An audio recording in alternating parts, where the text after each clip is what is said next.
দেখেন দেখেন দেখেন সবাই দেখেন, দই বানাইতে যে কত কিছু লাগে গাইস। দেখেন, আসসালামু আলাইকুম, আপনারা সবাই কেমন আছেন? আশা করতেছি আল্লাহর রহমতে অনেক বেশি ভালো আছেন।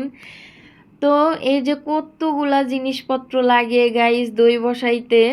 তো বালিশ দিয়ে আমি কিন্তু সাইড দিয়ে সুন্দর করে চাপা দিয়ে দিছিলাম, তো বালিশগুলা একে একে কিন্তু আমি উপরে তুলে ফেলছি।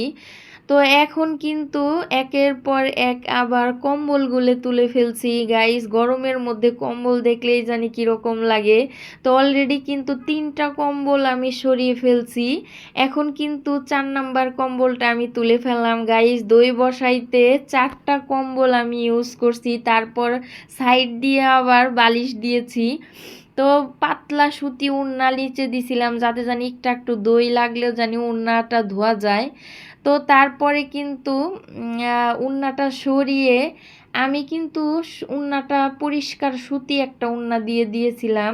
তো ওড়নাটা সরানোর পরে কিন্তু একের পর এক আমি কিন্তু পাটশোলা, মানে খড়ি বলি আমরা, পাটশোলা যেটা সেটা কিন্তু সরিয়ে ফেলতেছি।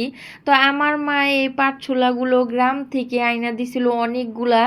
তো একদম জারামনি কুচি কুচি টুকরা টুকরা করে ফেলছিল, সেজন্য কিন্তু পাটছোলাগুলো আমার কমে গেছে। দেখেন কতটা সুন্দর হয়ে দইগুলা বসছে।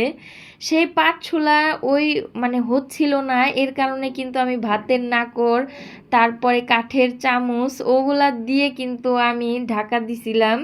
তো একের পর এক কিন্তু আমি ডাইনিং টেবিলে আয়না ফালাইলাম। দেখেন কতটা সুন্দর হয়েছে। আপনারা তো অলরেডি আমার দই বানানোর রেসিপিটা তো দেখেছেন কতটা পারফেক্টভাবে দই বসছে। তো ডাইনিং টেবিলে আমি কিন্তু একটু মানে ঠান্ডা একটু রাইখে দিছিলাম। রাখার পরে তারপরে কিন্তু আমি ফ্রিজে রাখলাম। কারণ হচ্ছে কি, আমার মানে দইটা গরম গরম একদমই ভালো লাগে না, ঠান্ডা দই খাইতে আমার অনেক বেশি ভালো লাগে। তো দইটা ফ্রিজে রাখার পরে কিন্তু এই পাশে আমার কম্বলগুলা আমি কিন্তু ভাঁজ করতেছি। একের পর এক কিন্তু সুন্দরভাবে ভাঁজ করে নিলাম আমি। তো ভাঁজ করার পরে এগুলা হচ্ছে সুন্দরভাবে ভাঁজ করে আমি কিন্তু আবার ওয়ার্ড্রোপের ভিতরে রাইখে দিব। তো কয়েকদিন পর পরই এই গরমের মধ্যে আমি যখন দই বসাই তখন কিন্তু কম্বলগুলা বের করে নেই। তো কম্বল সাইডে ওয়ার্ড্রোপের ভিতরে রাখার পরে বিছানাটা আমি টান টান করে পরিষ্কার করে নিলাম এই রুমটা।